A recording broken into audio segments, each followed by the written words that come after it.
So welcome everybody. This is What's Up for You. It's May 16th, 2023.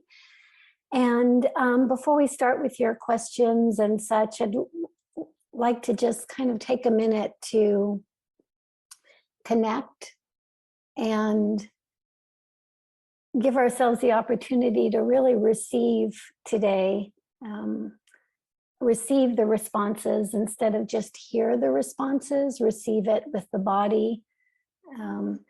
Cellular memory is a good place to receive this information. It's like I was saying earlier, there is all kinds of information that is clearing out of the heart space, out of the cellular memory, out of those lower chakras. And again, it's happening not because we're doing anything per se, it's just where we are as far as our evolutionary leap, you might say. So opening to receive, opening to receive, opening to receive, opening to have some new information imprinted so that the cellular memory takes off from that imprint instead of just holding some of the old conditioned imprints that might have been, following us along for lifetimes. So, all right. Okay, Sharon, so where are we going today? Oh. Everywhere. Yeah. Okay, let's start with this question. I think it kind of sets the premise. Hi, our 11-year-old son, who doesn't have a formal diagnosis, tends to find many everyday tasks tedious and unpleasant. Personal hygiene, tying a shoe, etc. At the beginning of the year, he started biting his nails quite intensely and seems to view life as complicated. He also seems to be going through a significant transformation on many levels, and we are wondering how we can better support him through all of this. Thank you. Okay, let's see.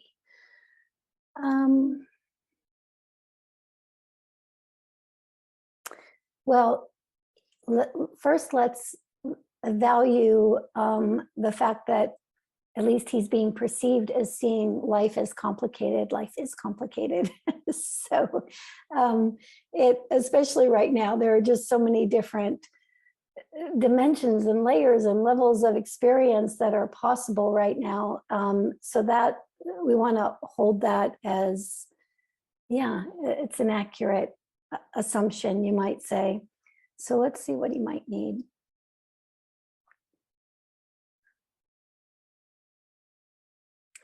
So there's some anxiety, some stress.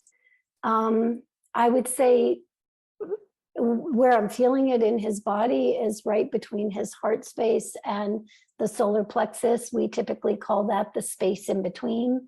The space in between is that access point into other realms, other realities, other dimensions of information.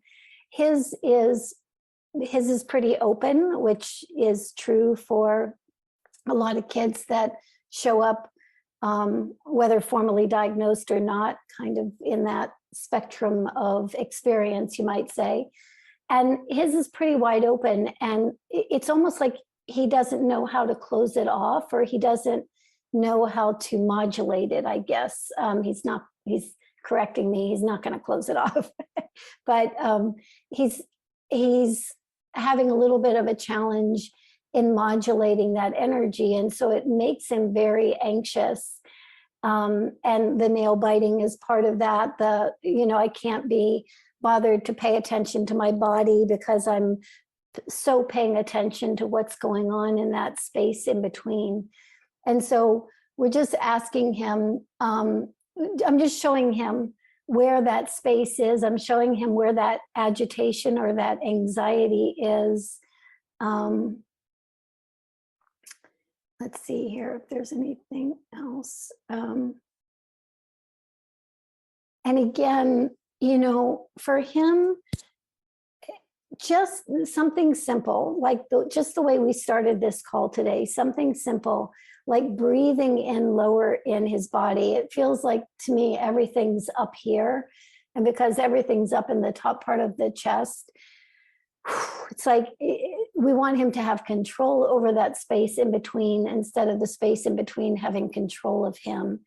And as that happens, he will naturally and organically feel more comfortable in his body, which means he's going to want to pay more attention to his body. So let's see if there's anything else that I just want to make sure he's got a good connection to it.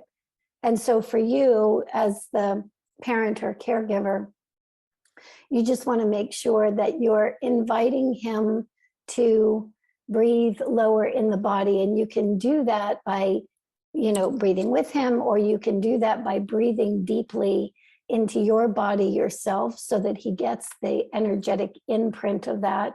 And he starts naturally doing that. Anytime when you're in a space with him, I would definitely be mindful of your breath and allowing that to go as far down, down into the gut, get it below that space in between so that he's in charge of it instead of it in charge of him.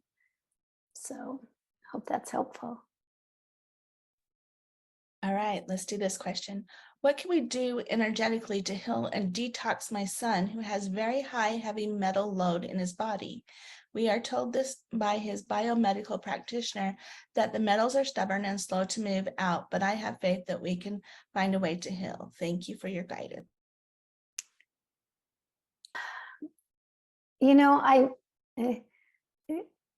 Well, let me look at this energetically. I mean, I can't look at it necessarily from the medical perspective. I will say that to have somebody that you're working with that does do heavy metal detox is amazing. And there is a certain degree of patience required for that.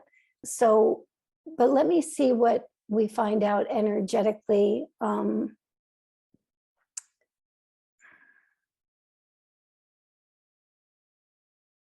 What he's showing me is, so we are multidimensional beings, right? And we have multiple fields of information and energy that we can access at any given moment. What he's showing me is he's taking me out multiple fields. So imagine if his physical body was sitting in the center of concentric circles or spheres, you might say, and each one of those was a dimension of himself or an access point to the multiple dimensions that he has access to.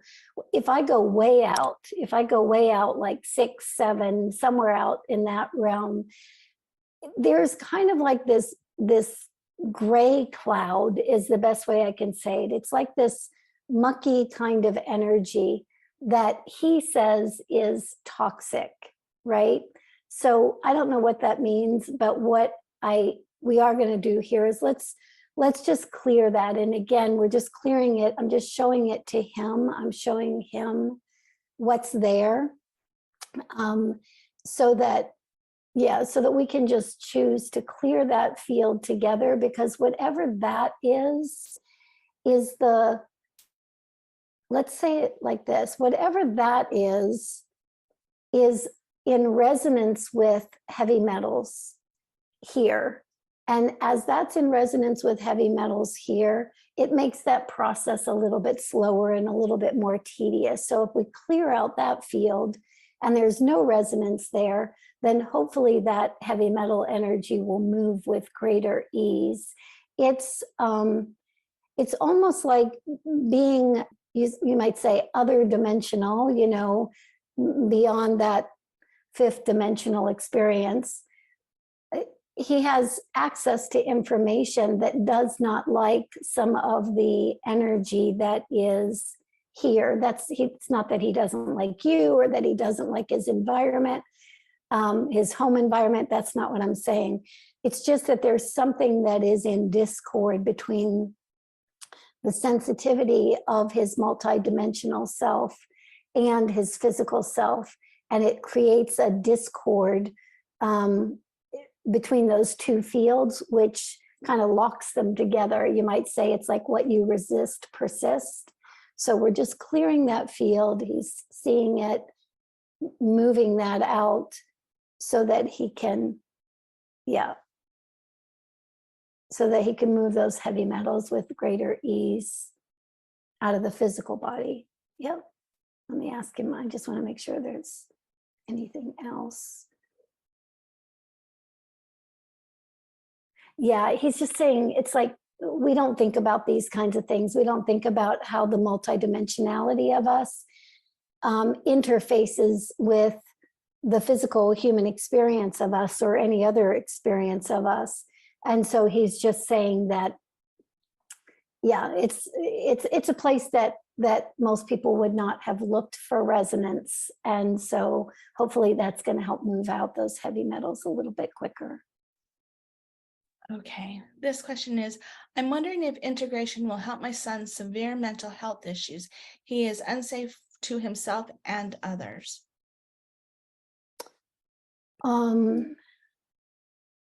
Well, yes, and integration is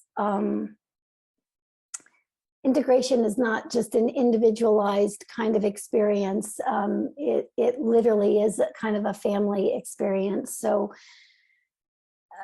because anytime anyone in our family is having challenges with mental health, and especially if that any mental health issues also came down through the lineage or were even way back in the lineage, it really is kind of a lineage affair or a family affair kind of thing. And so one of the things that I will say is I worked with a woman not too long ago. She's just brilliant. Her daughter was actually adopted, but in that case also, she is the mother. She is the one helping to reorient and clear that lineage. And her daughter was like extremely aggressive, having all kinds of just outbreaks, really taking it out on, especially on mom in this case, sometimes on dad. And so I'll tell you what really worked for her, and this is, what I'm going to suggest it to her, and what I'll suggest to you too, is my old-time favorite, The Presence Process by Michael Brown. And the reason that I really suggest that, as well as doing any kind of energy work or reorientation around the energetic fields, the reason I suggest both is because until that, hold on a second, until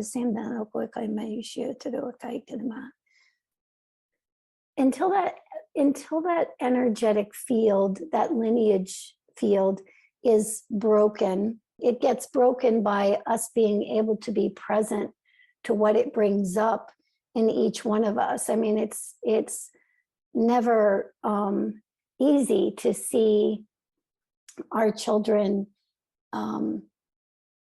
challenged in that way. It's never easy to watch our children vacillate back and forth, and it's bound to bring up something for us in the meantime. So in this case, integration, yes, absolutely can help. And integration is a combination of getting to the place where we can absolutely be present to what is arising within us so that we can love it, have compassion for it, be present to it, and so that we can start clearing some of the energetic fields or reorienting some of those energetic fields so that your daughter is able to notice and see what shifts and changes have been made,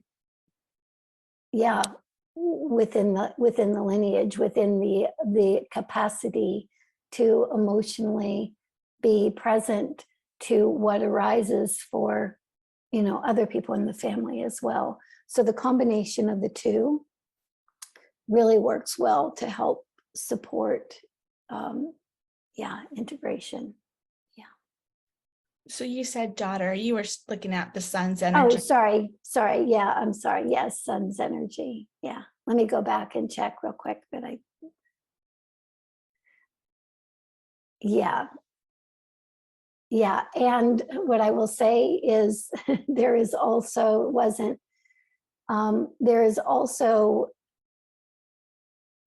let me just say it like this. There's a younger woman that is also attempting to integrate. right? That may be you, that might be somebody else in the lineage. But the fact is that it's both and, right? It's both and. And so as that, yeah, really, really important to be present with what comes up for us when our children are challenged. That's across the board. You know, I think we spend an awful lot of time attempting to, obviously we want to support them and we want things to shift and change for them, except it doesn't shift and change in isolation. It shifts and changes as part of the lineage. And if anybody in the lineage is willing to be present to what arises for them, it does have a tendency to help really start to neutralize some of that energy much quicker than you might think. So, yeah. All right. This question is, in our spiritual journey, you learn and live a certain way, but your friends and family may not be doing the work that is needed to live in alignment with their higher self. Some of them could suffer a lot in their lives. How can we detach yourself from others' suffering and pain? You may be living with ease due to the inner work you do, but everyone around you could suffer, and that could reduce your joy. How to deal with this situation? Hold on just a second.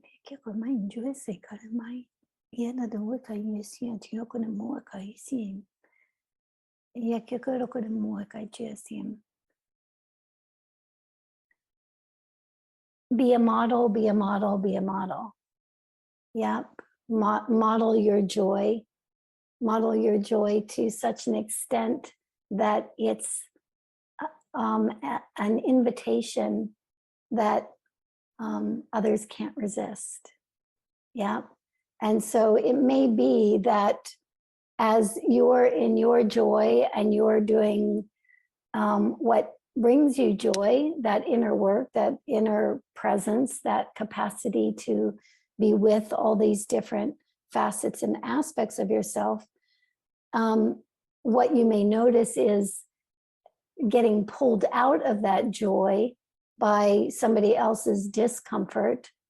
It may just be a strengthening tool for you. It may just be, okay, go a little deeper, give yourself permission, right, to utilize whatever's coming up for you because somebody is in suffering, to dig in a little deeper to that joy that you are and to hold that.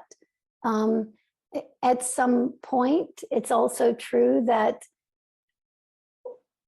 choosing your joy first and foremost is important. So finding things that places, spaces, people to help offset some of that energy can be really supportive too. So yeah, just feels like it's digging you a little deeper. Yeah. So it looks like you're well into your embodiment. You're well into the embodiment of what you are in truth. And sometimes when you get really close like that, there are all kinds of things that pop up just to get a little deeper. So, yeah. All right. So this one I'm going to summarize. Okay. All right. So this person has had digestive issues and is unable to eat fruits and vegetables. And that was a couple of summers ago. Then this last summer, that a malignant tumor. And now they're on a really simple diet of eating all the every 2 hours. And then they were starting to get things under control, and they need to go see a specialist for their left eye for cancer. They're just wondering how the energetic insights of what is going on in their journey to better navigate the fear and the anxiety with the health issues as they move forward. Let me see here. Hold on a second. Yeah, can you do it? My kids see. Hold on. We're gonna call in his monad or that oversoul Did you do it? Can you say? Um,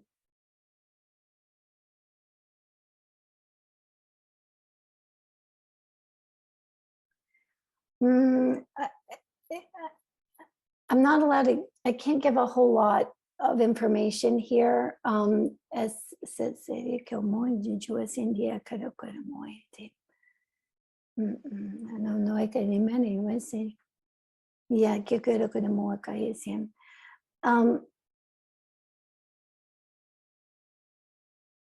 What I'm hearing as a starting point anyway is really giving permission to see this one as love, to see him as see himself as love, to literally be able to digest. Yep, that's what he is. That's what he came as, regardless of what's going on in the body, what the body is moving through. It's like there's some idea attached to physical challenges or physical discomforts that is equated to not, I can't see myself as love if these things are going on, or other people can't see me as love if these things are going on. We just want him to know that that is what he is, regardless of the challenges that the physical body might be going through, and really invite him to see himself through that lens as well. Yeah. All right. My daughter is 17 and finally diagnosed with autism. This is a relief. We both have been experiencing a lot of fatigue for some months and wondering how this is affecting the way we are responding to the path forward. Inhibiting it too much where we can't recognize the right path. So how do they navigate their path? Okay, que quiero muito sentir assim.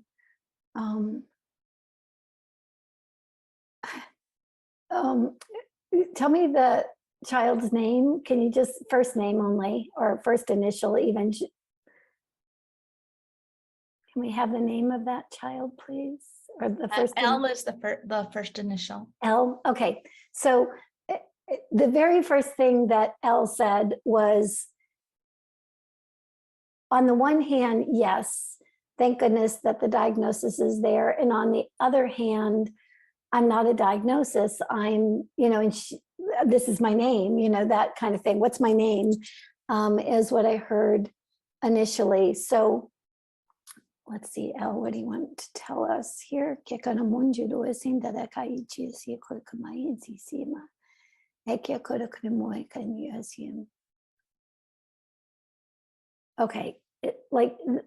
so this is a journey, and the chaos, the chaos of not knowing which direction to go and how to get there, and obviously wanting to get there as quickly as possible, and and then that it's all like that malaise of energy comes in. That is as important as whatever path you take forward. It's like, and Elle is just saying, let's get connected to, first and foremost, the fact that every single leg of this journey together is important for the self-awareness of not only Elle, but everybody else that's associated in this experience, right? So when we move into that chaos, when we move into that experience of confusion or overwhelm, or when we don't try to resist it, when we don't try to just kind of go, okay, what's the first thing that needs to be done? What's the next thing that needs to be done? Like click, click, click. If we kind of invert that energy that wants to go out and bring it back in, as we bring it back in and we feel into that chaos or that confusion, or that we begin to learn from the very beginning how to navigate this path. And Elle is very persistent on this one. It's if you all navigate the path in this way from the very beginning, I promise you that your path forward is going to be much easier, because there's going to be a deep trust. And on the one hand, you might say a little bit of allowing the process, and on the other hand, being present to what's coming up within everybody and anybody involved, because that is as important to your integrative journey, you might say, as anything that you might do from the outside in order to support or facilitate the journey.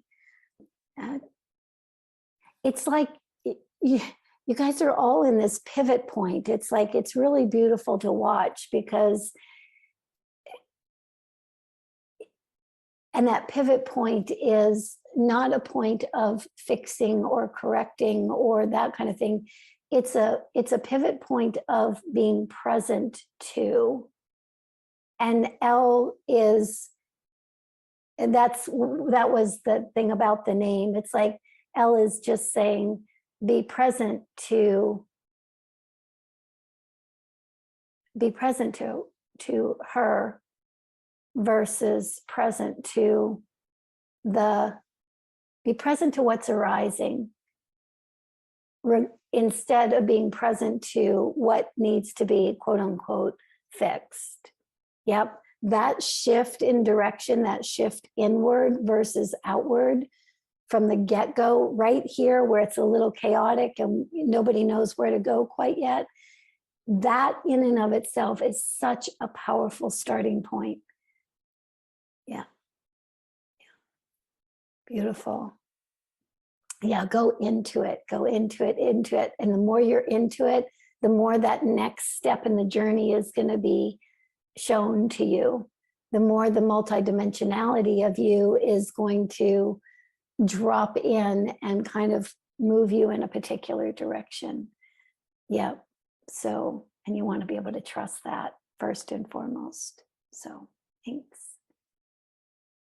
Okay, I have two that kind of go together, but they're just enough different that your mind is going to our minds would separate. And so, okay. First one is how to help a 10-year-old with severe anxiety and spontaneous self-harm.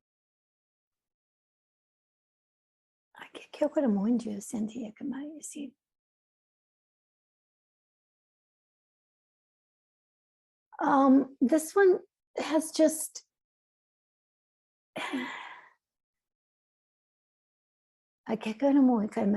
hold on a second. Yeah, can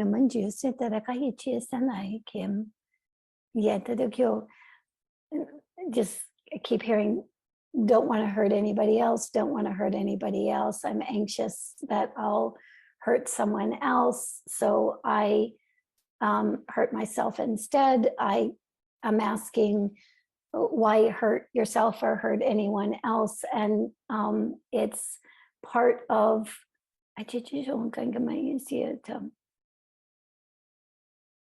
part of what's been taken on.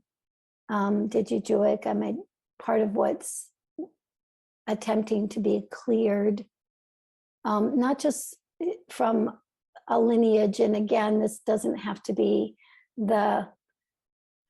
his home life. It doesn't have to be in there. It can be way back in the lineage, but it's just not about clearing the lineage. It's also about clearing. He's saying planetary aggression. This is a sweet, sweet soul. This is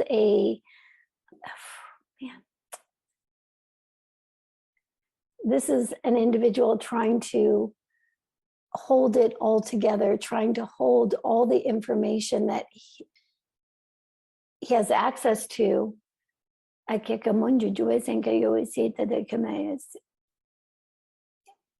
Tries to clear it, doesn't want to take it out on anybody else, gets to a place of overload, gets anxious, and then, okay, I think I just need to turn it in on myself then, because I don't want to. So one of the things that I would say to this 10-year-old, first and foremost, is I would stand right in front of him, be in the same space as him, tell him that you recognize just how kind and loving of a soul he actually is. I would say it out loud so that the consciousness that he is hears and recognizes that he's acknowledged for what he is. The behaviors are a byproduct, you might say, of really the immense capacity.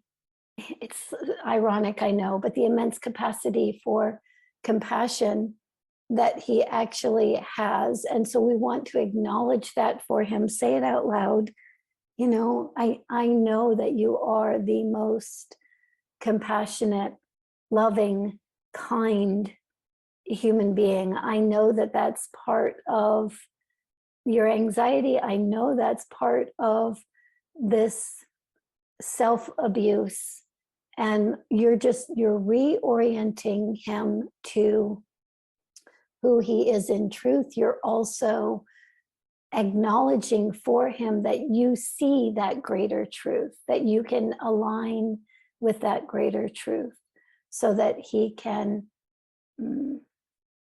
move that energy through him with greater ease. Yeah, yeah, it's been really hard. It's been really hard for a while now, for a long time, and it hurts everybody's heart involved. And so we want to go a little bit deeper than that. Let's say what is underneath all of that first and foremost, which is a deeply compassionate soul, a deeply compassionate soul. Yeah. Let me see. We're just opening a little bit in the heart space. Yeah, for everybody involved.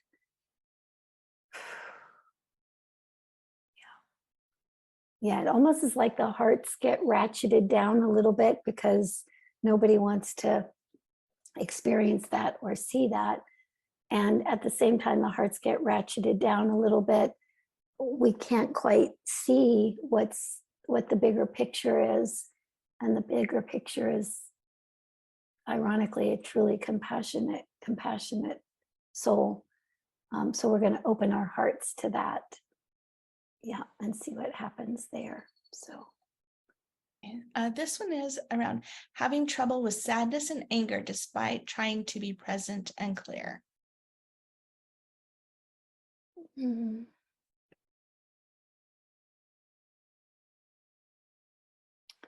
Well, I get it. I mean, especially now, I mean, there's just so much coming up and there's so much energy that's digging this out.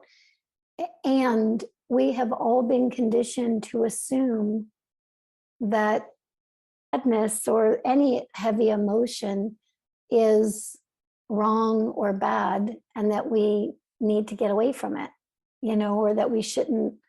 And so on the one hand, I hear you, you know, that attempt to be present to that energy, to what I just keep hearing is allowing it to exist, allowing it to exist. I was watching over the last, week or so, but it was really escalating. The end of last week, I was noticing that there was this part of me that was just trying to protect, you know, is in protection mode.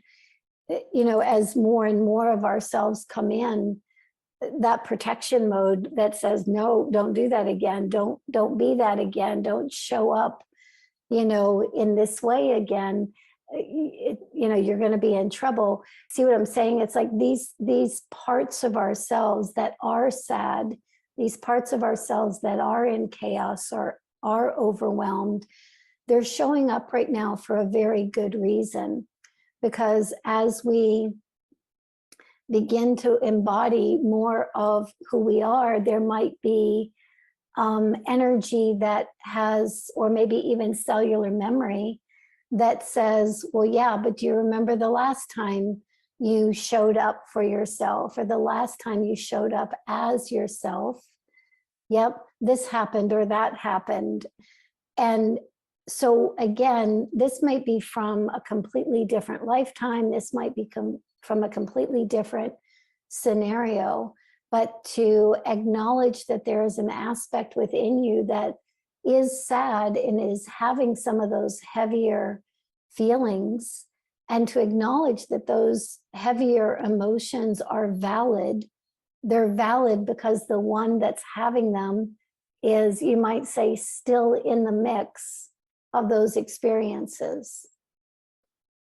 They're still there having those experiences. And so we want to go to them, we want to go to the one that is sad and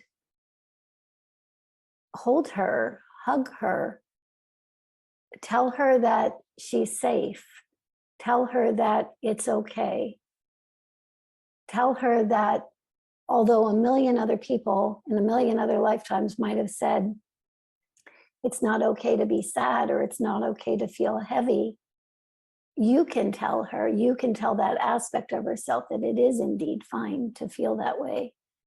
And you'll be with her, that part of yourself, as long as it takes until the sadness dissipates.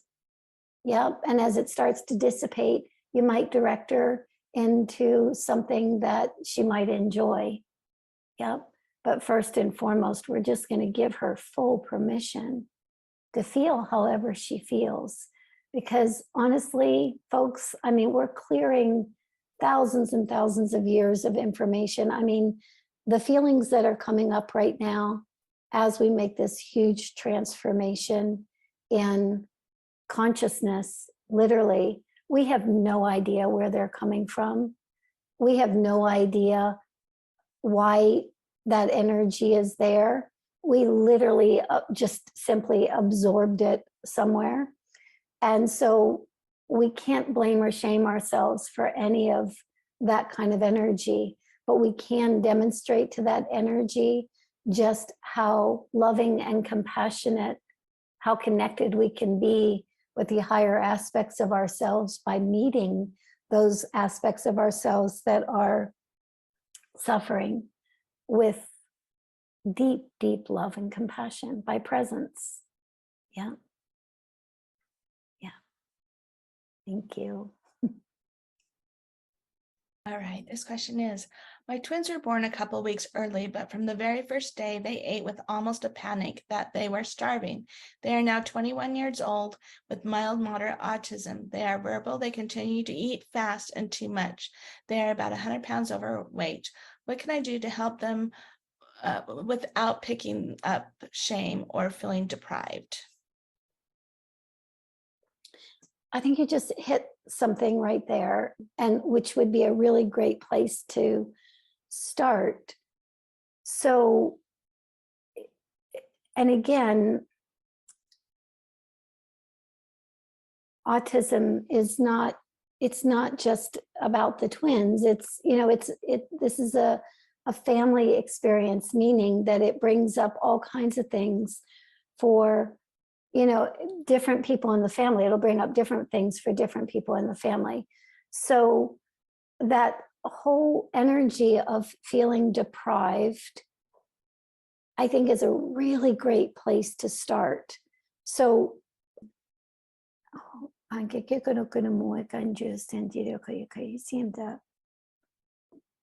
how might you or anyone else in the family experienced deprivation? How might you have experienced deprivation long before your twins ever came around 21 years ago? And the reason I'm pointing you in that direction is because whatever that energy of deprivation might have been for you, maybe even earlier in your own life experience, maybe in your childhood, whatever that energy of deprivation was, we want to meet that energy of deprivation so that it doesn't feel deprived, right? Whatever that deprivation was, we don't have to blame or shame anybody for that, not parents, least of all yourself. It's not about that. It's really about just acknowledging that deprivation may be part of an energetic template within the lineage. And when somebody within that lineage goes back to that deprivation and starts acknowledging it, speaking to it, letting it have its voice, I'm hearing it, letting it have its fill, like literally letting it be filled up. As that gets filled up for you or anybody else in the family, quite frankly, that might have had the experience of deprivation, as that gets filled up, that energetic template gets reoriented, and your twins are highly tuned into energy. There's not a child on the spectrum on this planet, at least not the ones that I've spoken to so far, that are not completely tuned into vibrational information.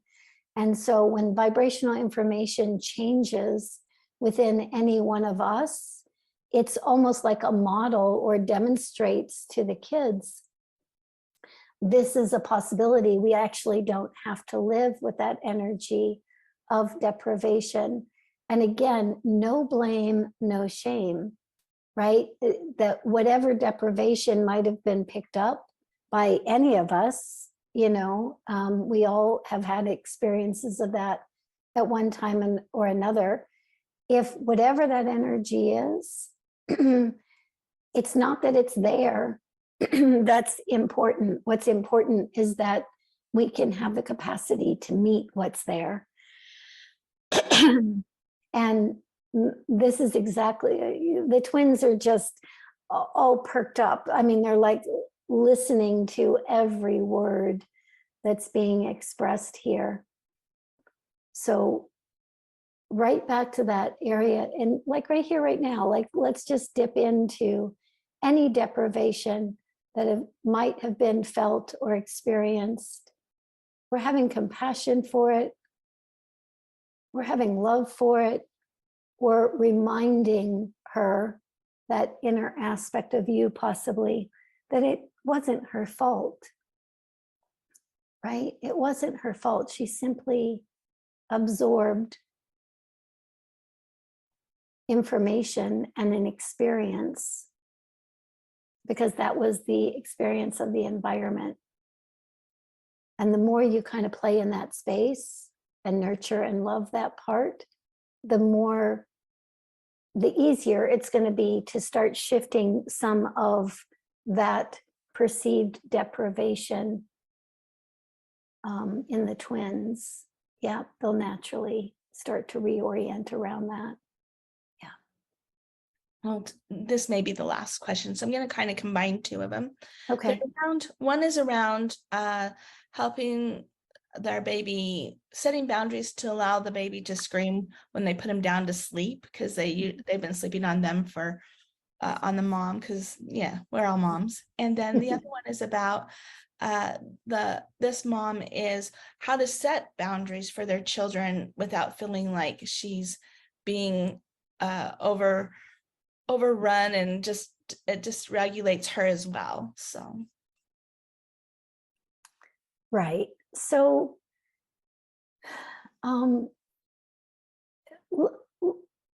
this is gonna, I think I can, let's address this kind of more globally for both, and you'll get the information that you both need from this as well. Let's understand that, again, like I was just speaking about, we all took on information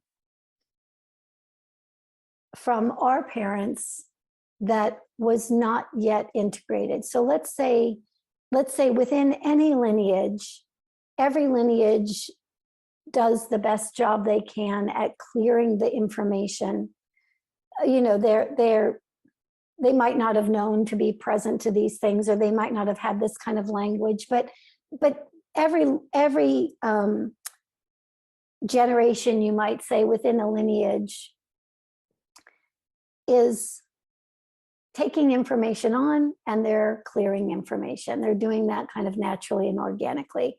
So the moment somebody has an aha and says, oh, now I know why I do that, you know, that's a clearing of that information.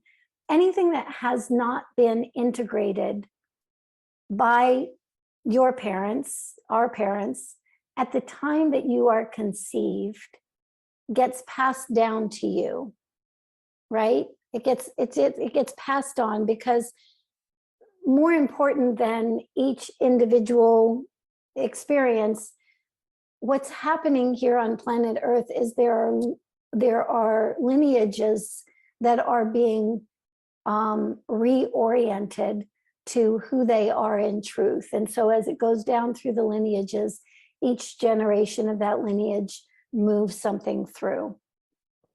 So, and children who are newborns, children who are energetically sensitive, young ones who, or those on the spectrum who are all still very much connected to the vibrational information that has been passed down through the lineages, that they are brilliant at showing us where we might be holding something that we just absorbed from our parents.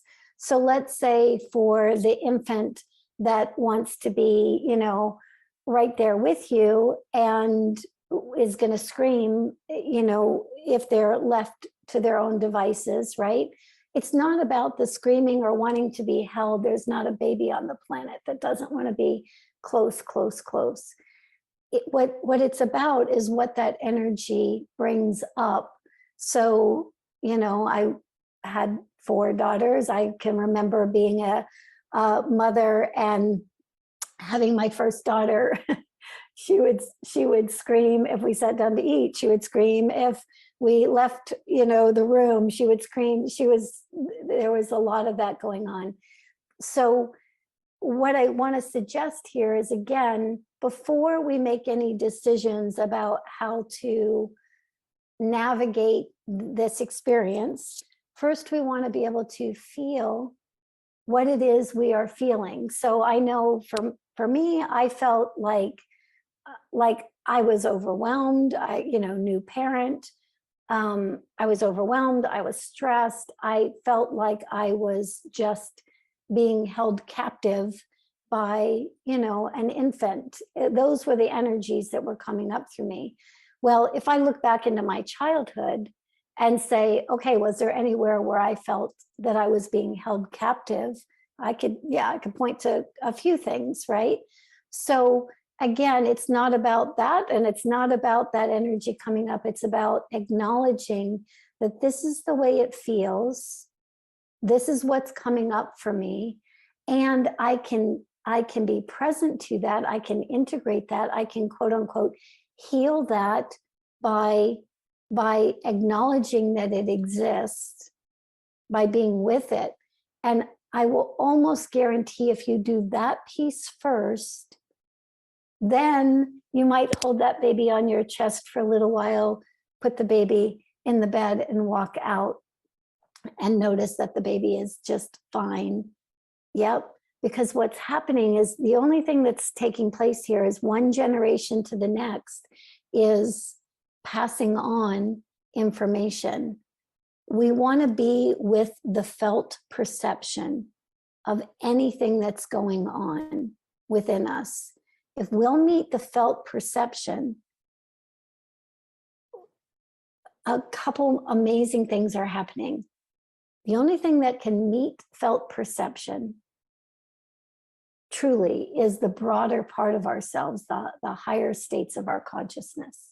Every time we meet something within ourselves with love, compassion, and understanding, we invoke or we draw from the bigger part of who we are, right? And that starts to become the norm.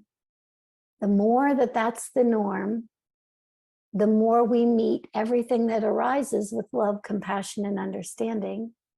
The more we do that, the more that lineage patterning is neutralized, and the more our energetically sensitive kids look and kind of go, I'm safe here.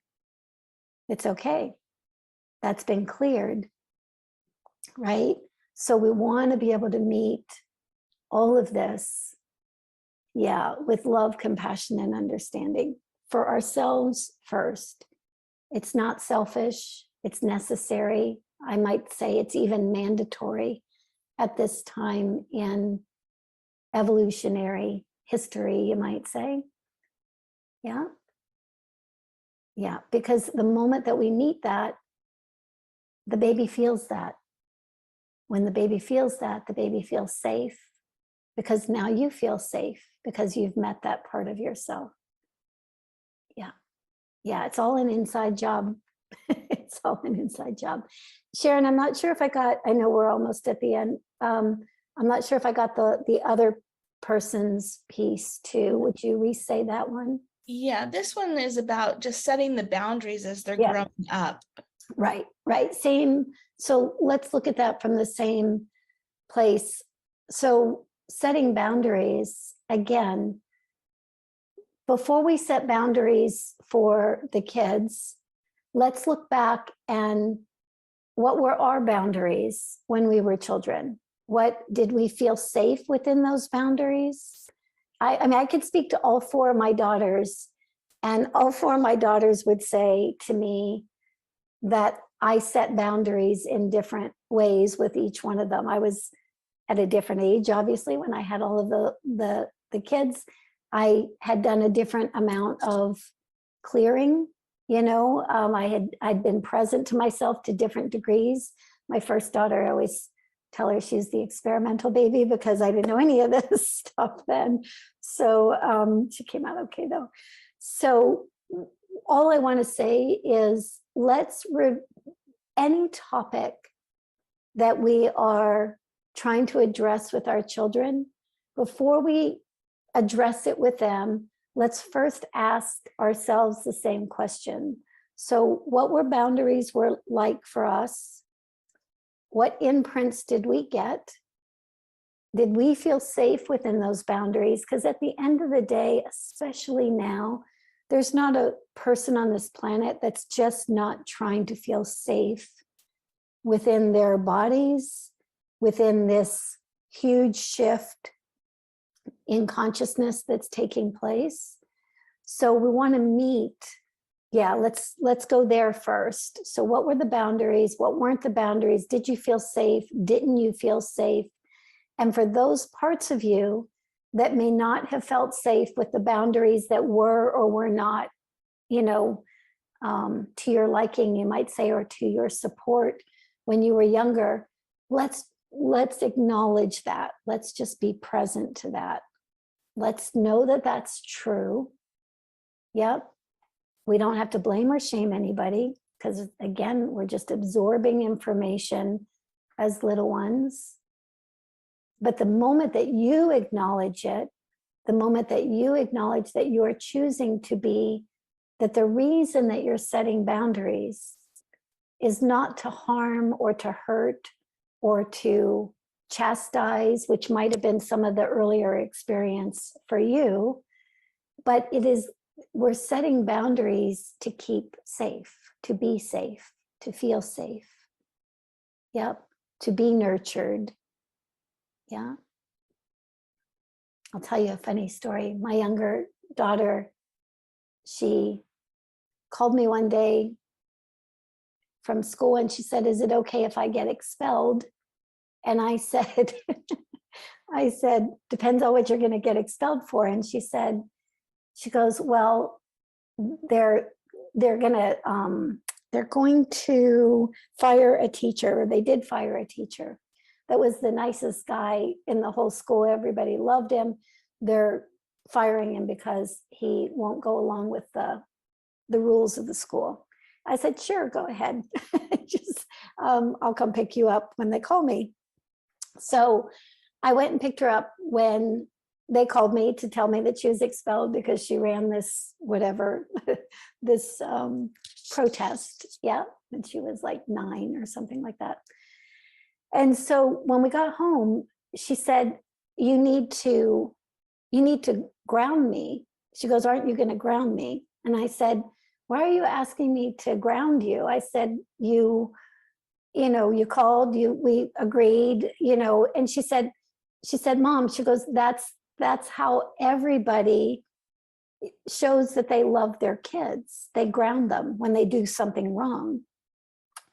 And we had this whole conversation around those kinds of, disciplines, those kinds of boundaries, those kinds of conversations. And it was fascinating to me because, here she had the wherewithal to call me, tell me she was going to do this, ask me permission to do that.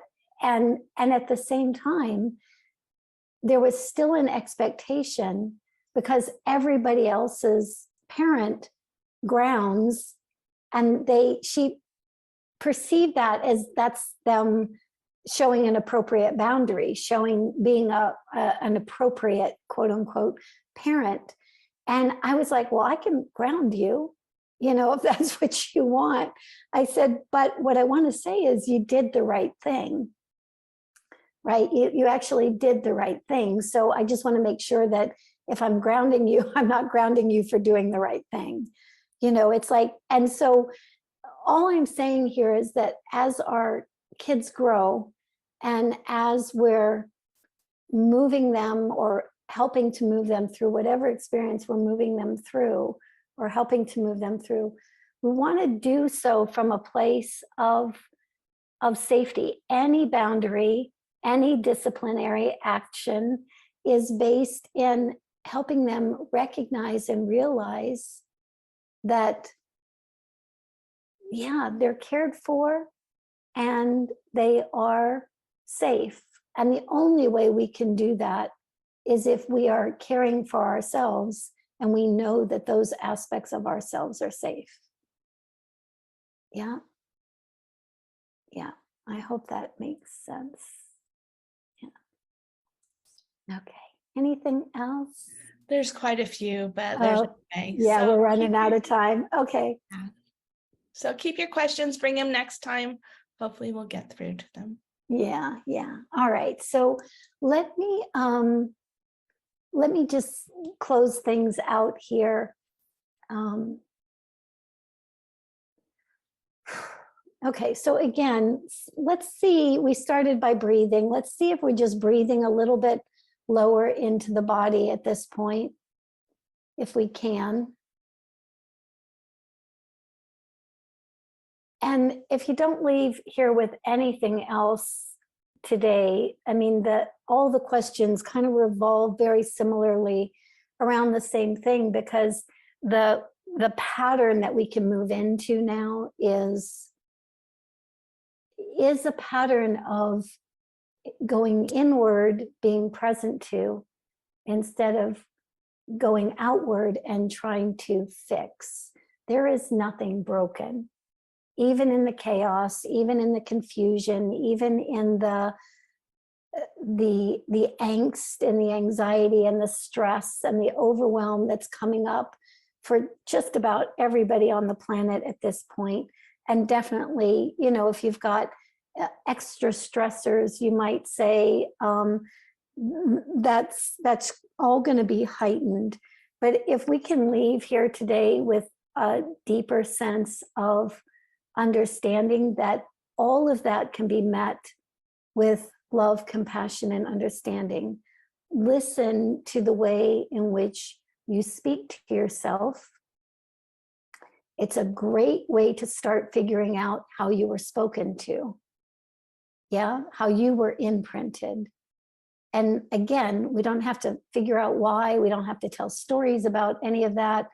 It's just like, it's like if you had a little kid in front of you and they were spoken to in a particular way that made them feel less than safe, anxious, overwhelmed, whatever, if that little person was in front of you and you were speaking to them to encourage them to be more loving and kind towards themselves, we want to do that with every single little person that exists within each and every one of us. Yep. Yep. It's okay to be scared. It's okay to be overwhelmed. It's okay to have all of that, because there's this bigger part of you that is there with those energies. This is where the divine and the human come together. Yep. And once that happens, the stressors start to reduce quite a bit, right? Yeah. All right. Lots of love, everybody. I really appreciate you guys all being here, and nice to hear your questions, and I will see you next month. Okay. Thanks. Bye.